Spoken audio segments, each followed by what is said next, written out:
Thank you for having me. I'm too very excited, to be able to speak to you here today.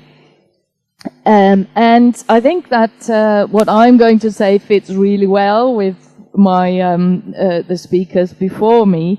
And Dirk talked about Estonia in his last case, and I take it from there because my subject is migration, and particularly migration that happened in the aftermath of the fall of the Berlin Wall in '89, which led to a second larger wave. And much of this is, of course, east-west migration, some south-north migration within the European Union.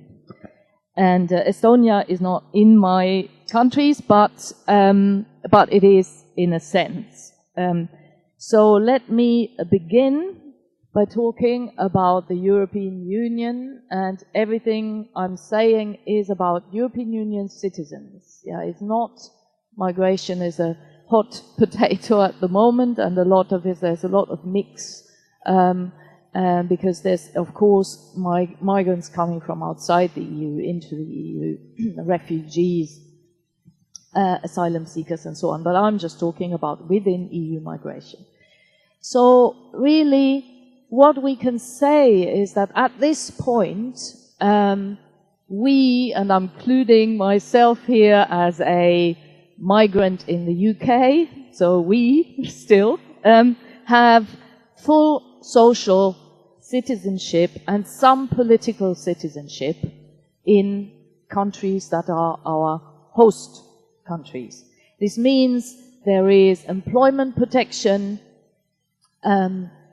of migrants as for natives in terms of pay, also in terms of taxation, the benefits migrants receive, services such as health, but also protection of their children through child benefits, schools, is secured.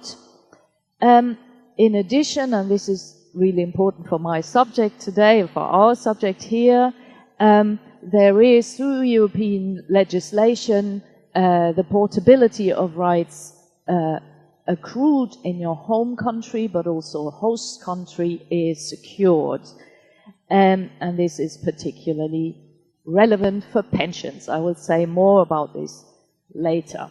And then in terms of political rights, we can vote in local elections and in the European elections. So I'm saying this because social rights, political rights, civil rights, that's a division of rights that citizens have, going back to Thomas Marshall.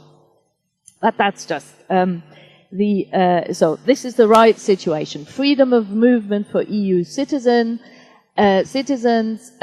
looks pretty good, and this is why the academic literature in recent times has also stated exactly this, that there is successful harmonization of social rights for migrants, and that they are, as far as they are within the EU, they are protected by European legislation. However, if you look at, within this research, very little attention has been paid to the long-term consequences of migration. So especially for migrants who decide that after a career of employment, they would like to retire where they are. In economics, where we have research on this issue, the assumption has always been made they will go back home. They will go, and they will be well off there, so no problem. And the evidence for this was the first wave of the northern migrants within the EU 15 of the 1960s, the boom and the Gastarbeiter, we call them for Germany, guest workers and moving across. So, but this assumption, we believe, is questionable. Of course, this is about considering the second wave as an 89, post-89, and then the enlargement phenomenon, we don't quite know. We are talking about a process that is still ongoing. But it is questionable, nevertheless, for some reasons. Firstly, even now we can see that migrants do stay. In 2015, for example, there were 26% more migrants staying in EU 27 countries who were above the age of 64 than in 2010, and that was altogether 1 million citizens. The reasons for this is for staying are also obvious. If you know, we imagine you live somewhere for 30 years, you live somewhere for 20 years, you know, you get embedded into a country. You have your work colleagues there, you have your friends there, you have children there, and it's a logical proposition to continue living there. So this was the starting point of our research. Against this background, our questions were, can workers stay and become retirees, so without falling into poverty? And does, in other words, conceptually, does migrant social citizenship last long term? And our finding, to just say this now, is that in the long run, migrant citizenship is going to be diminished, and the quality of it is divided, and the retirement point is the dividing line. And I will say more about this now. The overview of my talk is, as I said, many migrants, or a significant proportion, will want to retire in the host country. Can they do this? Is the question. What we will do empirically, what we have done, and I'll show you now, is we will, using ANAS, not quite, but OECD data from Pensions at a Glance and our knowledge of pension regimes and European harmonization laws, we will work out migrants' projected pension entitlements after a lifelong employment career in home and host country at different wage levels, and then show why we have arrived at this argument, at this result, that citizenship is diminished and divided. Let me start by talking about who migrates, and this also justifies which countries we have selected here. This is after it became possible for East-West migration to take place, really, and indeed it did. In the EU, citizens from member states living in richer EU 15 countries increased by 52% between 2005 and 2015. And if we take 2015, this is the reason for our selection of countries. The main countries of origin of the migrants, intra-EU migrants, are Romania, Poland, Bulgaria, and Italy. The main destination countries are Italy, so it's both. This is the only country which is both. Spain, Germany, and the UK. And then this is difficult to say. What is the profile of the average migrants? Averages are always a difficult issue. And data is terrible in this regard. But what we know, we assume, for our study, we've assumed that the age, on the basis of the evaluation, the data we have, is that the age of the average migrant is in their 20s and 30s, so they are fairly young. They are educated above the average of the population of that age in the countries they go to. Before they go, they have worked in their home country first. and experience de-skilling in the destination country, so their qualification doesn't quite count there in the same way.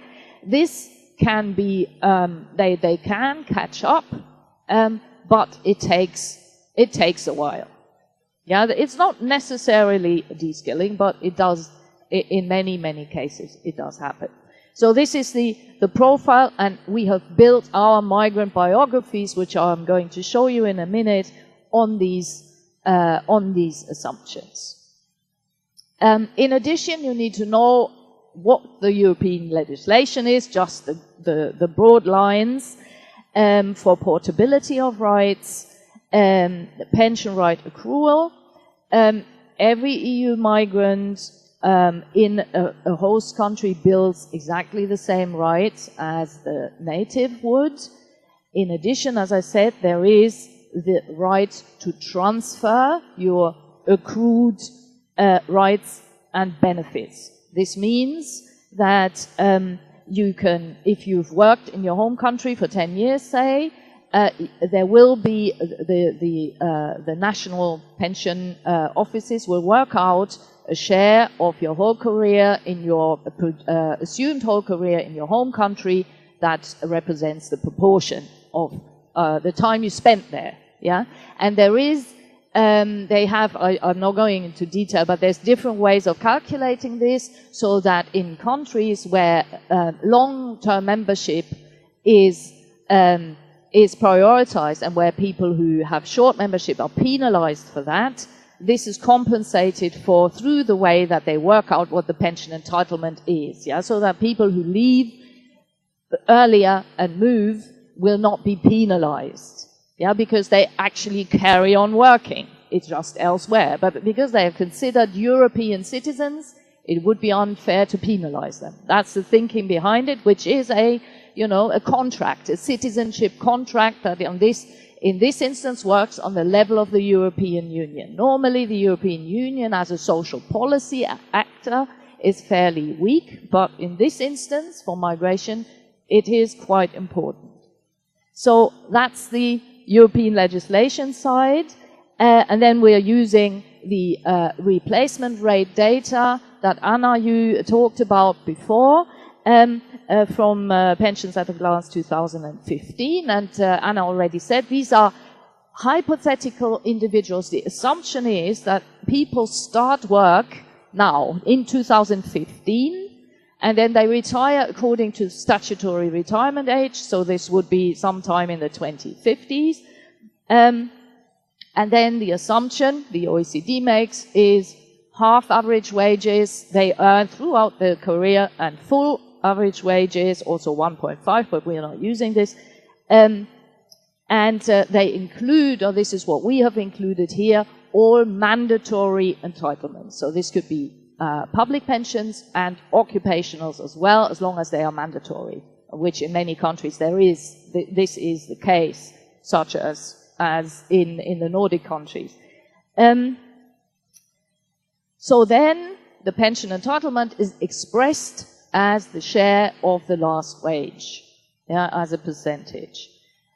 So to stress this, really, this is not a prediction of what is going to happen in 2050, because that's not the case. It'll be completely different in 2050, because rules and regulations are going to change, and we have no idea what will happen then. But what we can say is that these are the rules and regulations today as they affect all of us and migrants.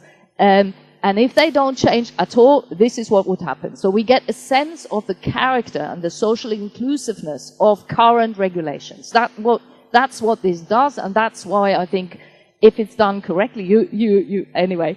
And this is why it's such a great, in my view, it's such a wonderful database. People who don't like the results often say the database is rubbish. I've heard that a lot, and I'd be very interested. But, it's the best we have, I believe. So here's our migrants. We have 4, and as you can see, they have different in the, how does the point come? The little pointer. Anyway, you can see here, the different years that they spent in their source country. It doesn't matter, I can show it. These are different lengths. Some leave after 10 years, and so the first one, 10 years at home, 35 years in the host country on average wages all the way through. Yeah, so it's a successful career, we can say. Our second one is the same timing, but they have more trouble integrating and work on half average wages for 10 years than average. Number 3 stays at home longer, 15 years, then 30 years, and all the way through on average wages. Number 4, 15 years again, and again a bit of a problem integrating, catching up a bit later on average. So these are the cases. And now, before I show you the results, and then I'll just conclude, so it won't be, that's what the roadmap is. So before I show you the results, I just want to show you wage differentials of these countries and replacement rate differentials of these countries for non-migrants. And this is a really important finding for the results we will see later. Yeah, if you, these are the replacement rates for someone on half average wages in these countries, and these the replacement rates for someone on average wages. And I would say that in terms of replacement rates, the countries of origin and of destination are pretty similarly diverse. Yeah, some are very high, some are very low. But what the real difference is the difference in wages. Yeah, and here we see, with the exception of Italy, that the wages in the destination countries are much higher than the wages in the countries of origin. So Bulgaria, the poorest, is 13% of the wage of Germany, which is the highest in our group. So this means that even high replacement rates in the home country will matter little, portable rights, for the overall results in the host country, if the people stay there. The question then becomes how good the compensation mechanisms are in the country, in the host countries, when people retire. So that is now the next question, and here I come to the biggest. The biggest. I hope you can see what this now shows is, and I'll tell you before you think this is too many numbers here. What this shows is our 4 biographies that I talked about before, and the numbers are replacement rates, but not as a share of their last wage, but as a share of a relative poverty line. Yeah, to measure, can they stay? How far away are they from an income that would make it possible for them to live there and participate fully? Yeah, and the poverty line, relative poverty line, is of course much higher than a low poverty line. This, in this case, is 60% of gross median wages in the host country. Yeah, in the country where they retire. And I want to start. You see here the native worker. This is the person in Germany, Italy, Spain, and the UK. The native on average wages. And you can see here that there are, in terms of the question, how can host countries compensate? You see that the level is very, very different in these main host countries. Germany has become a really mean system, and is now at 74% for the native worker. The UK has become a much more inclusive system. Yeah, despite its reputation for liberalism, it's moved quite a bit in that regard. But Spain and Italy are far more generous than the countries of the north here. Yeah, so that's when we then compare the native workers on average wages, this first line here, with the migrant 1 and migrant 3, these are the people that have equally worked on average wages throughout their lives. You can see that they are doing migrant 1, they are doing, with the exception of Italy, which has a more generous system, and the wages are comparable. They are doing much worse than the worker in the host country. Yeah, and and this is because the rights accrued at home. This is where it comes. You see the effect of this. So the question then is, so in comparison, they are, of course, they are not as well off. But the question is, how high is the poverty risk? Can they stay? And it's interesting that you can see here that there is hardly a poverty risk for most migrants to Southern Europe. Yeah, these are the countries that where, of course, the debate is about how unsustainable the pension systems are. We know that, you know, and the OECD has long been telling us that we must retrench. But in this here, and the question, of course, is, will it carry on like this? In 50 years' time, probably the system looks different. But at this point, migrants, provided they follow this trajectory, will be, they can stay. Yeah, it is possible. The situation is different when you look to the left and the right of the middle.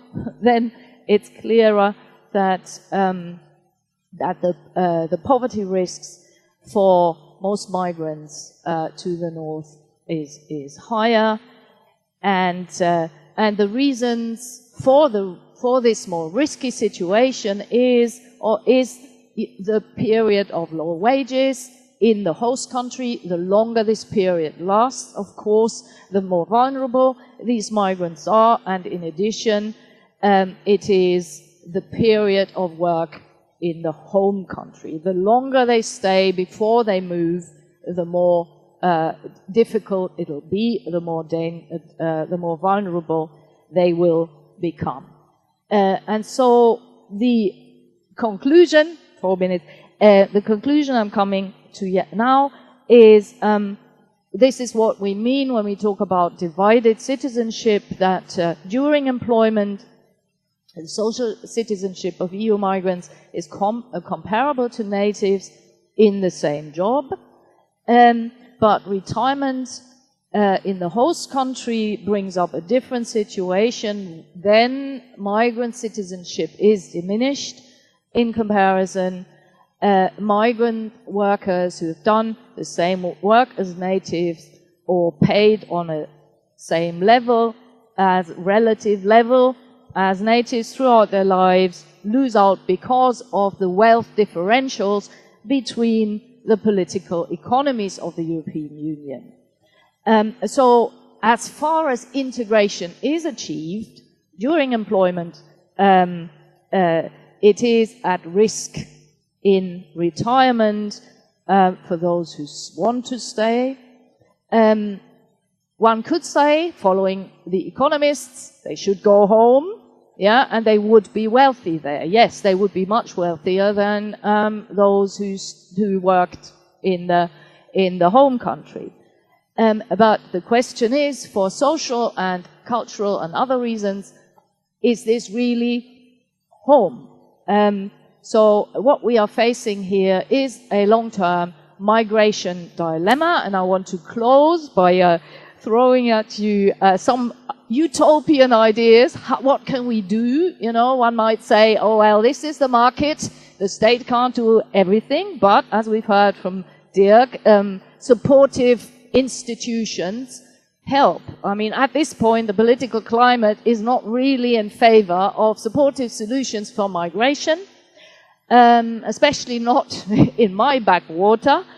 But here's a few ideas. Yeah, one could, and this is the public policy variance that we have thought about. This is my colleague Paul Bridgen.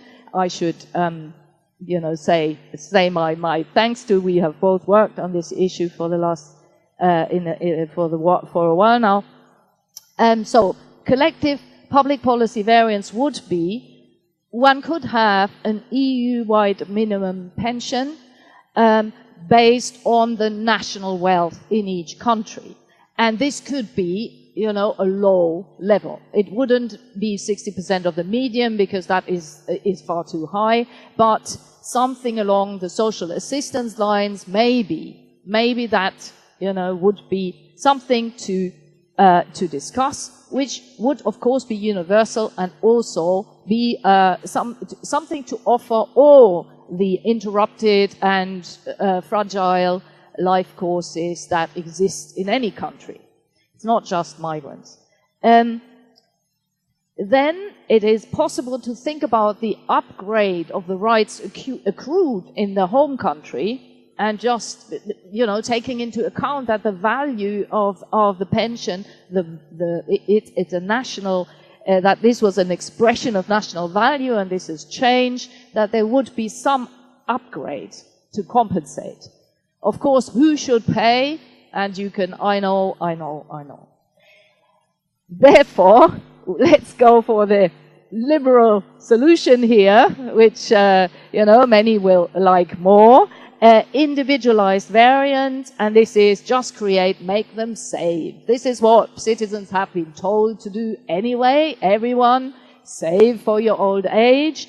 Let's do it with the migrants as well, and create strong saving incentives to counterbalance this drop in citizenship through retirement.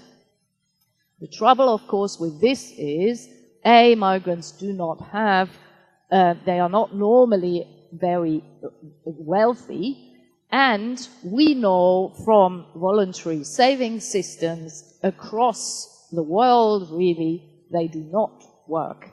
They are suboptimal. As soon as countries rely on voluntarism to close social inclusion gaps, to address poverty risks, they are doomed, to put it very starkly, but this is what is happening. It just doesn't work. So this is not going to work, and therefore I'm a bit at a loss what to do about this situation, because of the political and because of the problems we are currently facing, but maybe you have some good ideas. Thank you.